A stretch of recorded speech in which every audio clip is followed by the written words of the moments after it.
Welcome to my channel arts students corner. और अभी मैं आप लोग को जो वीडियो दिखाने जा रही हूँ उसमें मैं लाइन बाय लाइन एक्सप्लेन करूँगी हमारे कोल्ड वॉर चैप्टर के अगले टॉपिक को, जिसका नाम है arenas of the cold war.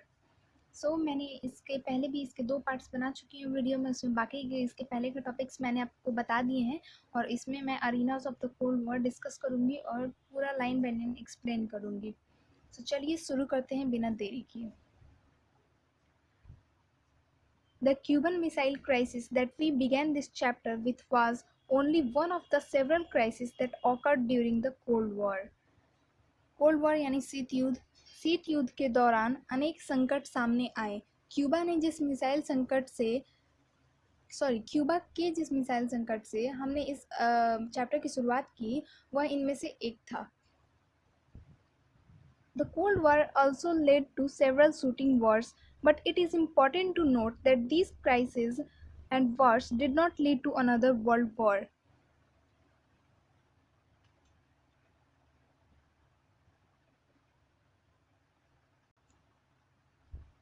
शीत युद्ध के दौरान खूनी लड़ाइयाँ भी हुई, लेकिन यहाँ ध्यान देने की बात यह भी है कि इन संकटों और लड़ाइयों की परिणति तीसरे विश्व युद्ध के रूप में नहीं हुई। The two superpowers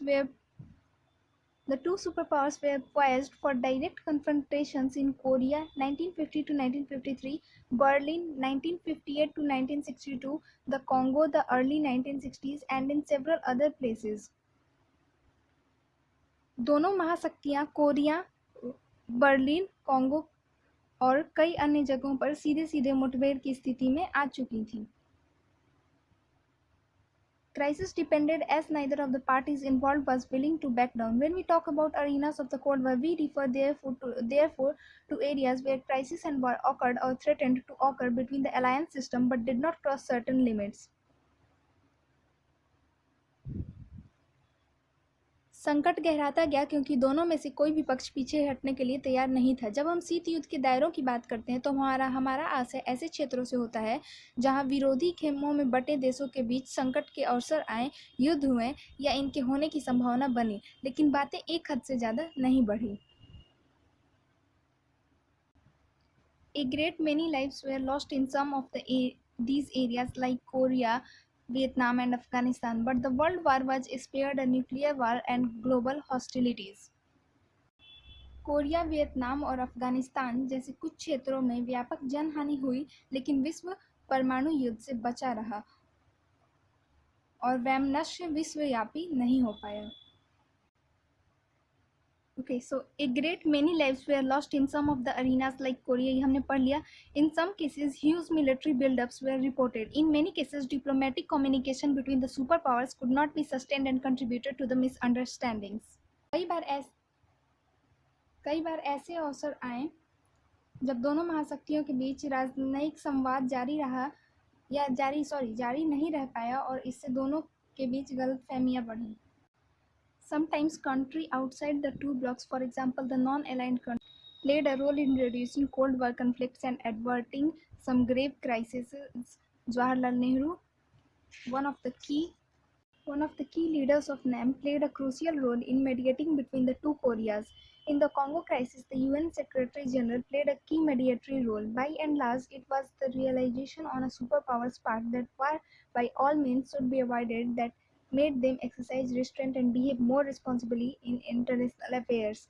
As the Cold War rolled from one arena to another, the logic of restraint was increasingly evident. ऐसे में कई मौके आए जब शीत युद्ध के संघर्षों और कुछ गहन संकटों को टालने में दोनों गुटों से बाहर के देशों ने कारगर भूमिका निभाई। इस संदर्भ में गुट निरपेक्ष देशों की भूमिका को नहीं भुलाया जा सकता। गुट निरपेक्ष आंदोलन में एक प्रमुख नेता थे जो कि थे जवाहरलाल नेहरू, और नेहरू जी ने उत्तरी और दक्षिण कोरिया के बीच मध्यस्थता में महत्वपूर्ण भूमिका निभाई। कांगो संकट में संयुक्त राष्ट्र संघ के महासचिव ने प्रमुख मध्यस्थ की भूमिका निभाई। अंततः यह बात उभर कर सामने आती है कि महाशक्तियों ने समझ लिया था कि युद्ध को हर हालत में टालना जरूरी है। इसी समझ के कारण दोनों महाशक्तियों ने संयम बरता और अंतर्राष्ट्रीय मामलों में जिम्मेवारी भरा बर्ताव किया। शीत युद्ध एक क्षेत्र से दूसरे क्षेत्र की तरफ सरकता गया और इसमें संयम का तर्क ही काम कर रहा था।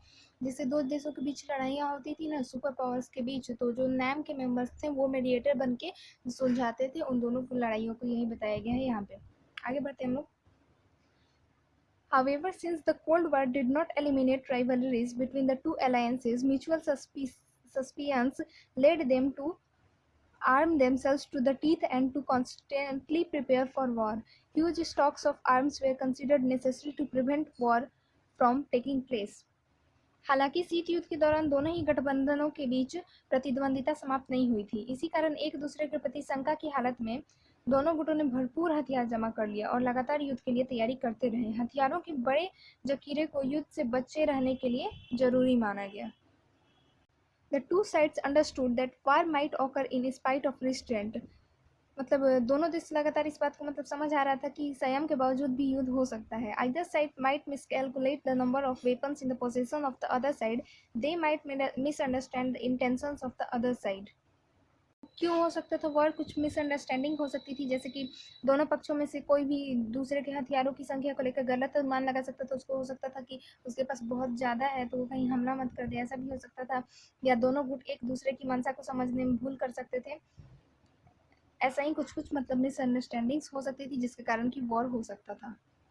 Besides what if there was a nuclear accident.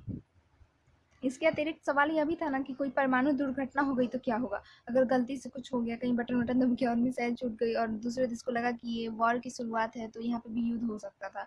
What would happen if someone fired off a nuclear weapon by mistake or if a soldier mischievously shot off a weapon deliberately to start a war? अगर परमाणु हथियार के कारण कोई दुर्घटना हो जाए तो क्या होगा? ऐसी दुर्घटना का शिकार हुए मतलब अगर गलती से कोई परमाणु हथियार चल जाए या कोई सैनिक गलती से कोई फायर कर दे गोली, तो ये युद्ध शुरू करने के इरादे से कोई हथियार चला दे तो क्या होगा? मतलब यही सब था। How would the leaders of that country know it was an accident and not an act of sabotage by the enemy, or that a missile had not landed from the other side? तो बात ये था ना कि ऐसी दुर्घटना का शिकार हुए देश के नेताओं को कैसे पता चलेगा, मतलब कैसे पता चलेगा कि यह शत्रु का षड्यंत्र नहीं बल्कि कुछ मिसअंडरस्टैंडिंग से या दूसरी तरफ से कोई मिसाइल नहीं दागी गई है बल्कि एक दुर्घटना है। तो ये कैसे पता चलेगा? यहाँ पे आप देख सकते हैं टाइमलाइन दिया है, बहुत इंपॉर्टेंट है, ये आप लोग याद कर लीजिएगा, एग्जाम में आ सकते हैं इससे क्वेश्चंस। और साइड पे कुछ कार्टून बना के दिखाया गया है जो कि हम लोग पढ़ते नहीं, बट हम लोग को पढ़ना चाहिए, समझना भी चाहिए। सो ये भी इंपॉर्टेंट है, आप लोग जरूर पढ़िएगा। एनसीईआरटी की बुक में हर चीज़ इंपॉर्टेंट होती है, हर चीज़ पढ़ना चाहिए, हर चीज़ समझना चाहिए। तो आगे हम लोग बढ़ते हैं। In time therefore the US and the USSR decided to collaborate in limiting और eliminating certain kinds of nuclear and non nuclear weapons. इस कारण समय रहते अमेरिका और सोवियत संघ के कुछ एक जो लोग थे और जो भी मतलब परमाणु हथियार थे और अन्य हथियारों को सीमित या समाप्त करने के लिए आपस में सहयोग करने का फैसला किया गया। A stable balance of weapons they decided could be maintained through arms control.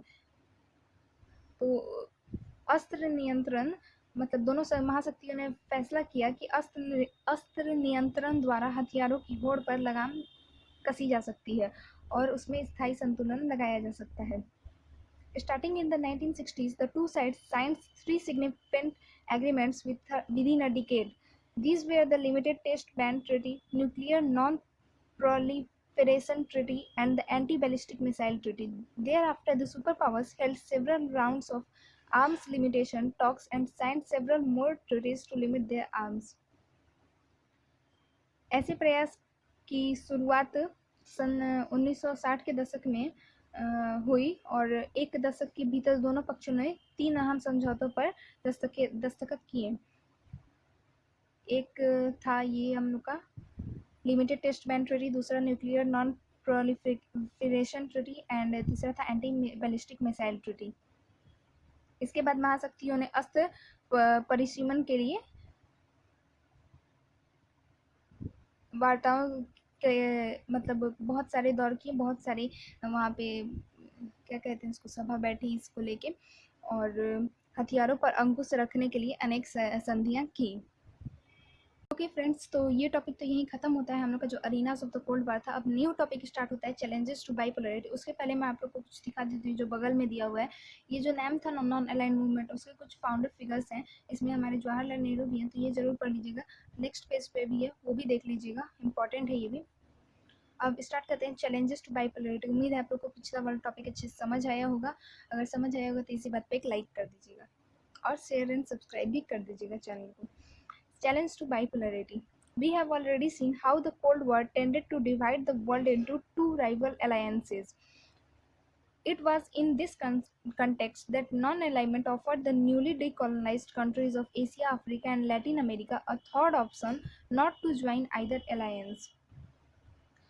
मतलब हम देख चुके हैं ना कि किस तरह से शीत युद्ध की वजह से विश्व दो भागों में बंट गया था। इसी संदर्भ में गुट निरपेक्षता यानी कि नॉन अलाइनमेंट ने एशिया, अफ्रीका और लैटिन अमेरिका के जो न्यूली इंडिपेंडेंट कंट्रीज थे उनको एक तीसरा विकल्प दे दिया। यह विकल्प था दोनों महाशक्तियों के गुटों से अलग रहने का। उसी को कहा गया NAM. The roots of NAM went back to the friendship between three leaders, Yugoslavia's Josip Broz Tito, India's Jawaharlal Nehru, and Egypt's leader Gamal Abdel Nasser, who held a meeting in 1956. गुट निरपेक्ष आंदोलन की जड़ में ये तीन लोग मतलब भारत के जवाहरलाल नेहरू और इजिप्ट और स्लोवाकिया के वो लोग की दोस्ती थी।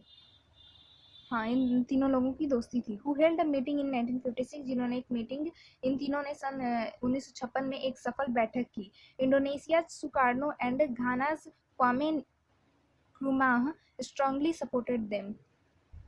इंडोनेशिया के सुकर्नो और घाना के वामे एनक्रुमा ने इनका जोरदार समर्थन किया। These five leaders came to be known as the five founders of NAM, जिनका इधर बगल में दिया हुआ है। इन्हीं को five founders of NAM के बारे में के रूप में जाना गया। The first non-aligned summit was held in Belgrade in 1961. First जो गुट निरपेक्ष सम्मेलन सन 1961 में, पहला गुट निरपेक्ष सम्मेलन सन 1961 में बेलग्रेड में हुआ। This was the culmination of at least three factors. यह सम्मेलन कम से कम तीन बातों की परिणति था। अब वो तीन बातें क्या हैं यहाँ पे दी हुई, वो हम लोग पढ़ लेते हैं। Cooperation among these five countries, growing Cold War tensions and its widening arenas, and the dramatic entry of many newly decolonized African countries into the international arena. By 1960, there were 16 new African members in the UN.